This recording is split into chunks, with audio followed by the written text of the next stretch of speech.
Hazel, first of all, can you tell me when you first started knitting? Well, I can mind learning to read, but I can't mind learning to knit. So it must have been before I went to the school, I think. And so did you grow up very much in the culture of knitting? Yes, in the house that I was born in, then there was my mother and grandmother and an aunt all biding and knitting. And my sister is 5 years older as me, so she would have been marking too. And every wife that visited would have had their marking too.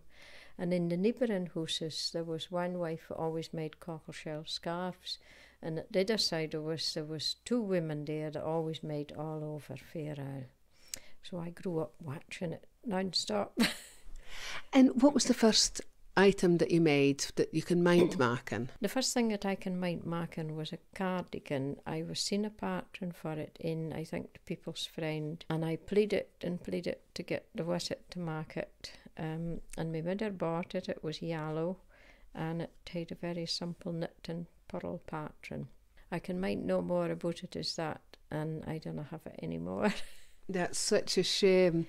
And when did you graduate on to doing the Fair Isle knitting? I made my first Fair Isle cardigan when I was still at primary school.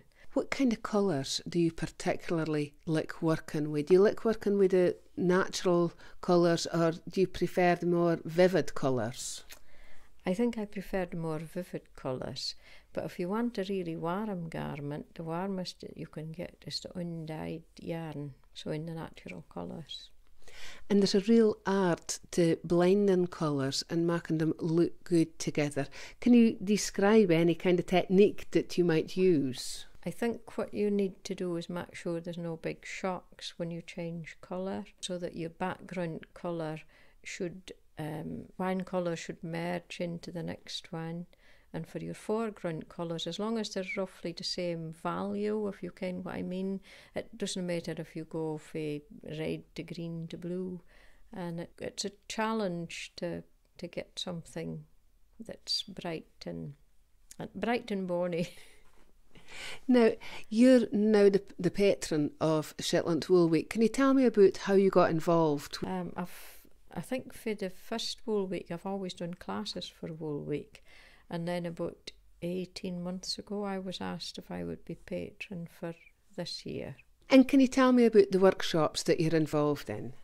I'm doing some workshops in Fair Isle knitting. It's a short workshops, an introduction so that folk can develop a technique and maybe have time to look at a pretty bit of colour.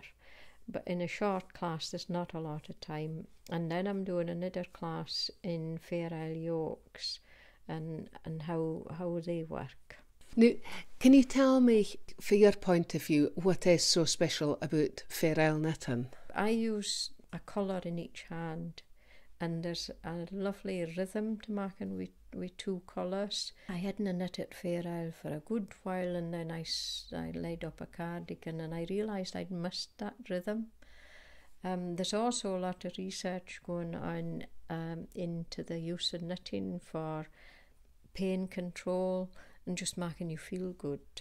It's in Bath and Bristol that they're doing the research. So as you're using both hands in repetitive motion to create something, you're actually doing your mind a whole lot of good.